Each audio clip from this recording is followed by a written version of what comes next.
Stage இருக்கு சொல்லு. Good. 4 4 stage வந்து இருக்கு. சோ ஸ்டேஜ் 1னா கம்மி. எந்த உறுப்புல இப்ப நம்ம வாயில இருக்க கட்டி பத்தி பேசணும்னா நாக்குல இருந்து வருது. உதாரணத்துக்குன்னா நாக்குல மட்டும் அந்த கட்டி இருந்ததுன்னா அது ஸ்டேஜ் 1. அடுத்து பக்கத்து வீட்டுக்கு போகுது, இங்க அடுத்த இடத்துக்கு போகுதுன்னா அது வந்து ஸ்டேஜ் 2.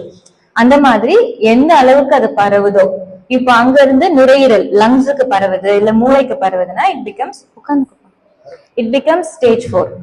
அந்த மாதிரி. அதே மாதிரி மார்பகத்துல மட்டும் வியாதி இருக்குன்னா அது வந்து ஸ்டேஜ் 1. ஓகே. அடுத்து அக்கலுக்கு போகுது அப்படின்னா ஸ்டேஜ் 2. கழுத்துல இருக்க நெறிக்கட்டிகளுக்கு போகுது அப்படின்னா அந்த மாதிரி ஒரு இடத்த பொறுத்து ஸ்டேஜ் வந்து ஜாஸ்தியாகும். இப்போ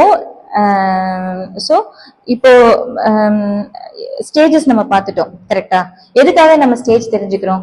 ஃபர்ஸ்ட் ஸ்டேஜ், செகண்ட் ஸ்டேஜ். ஏன் அப்படி நம்ம தலையெழுத்துல வரணும்னு இருக்குன்னா நம்ம என்ன பண்ணணும்?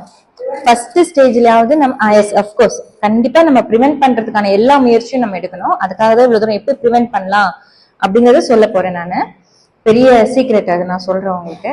அப்புறம்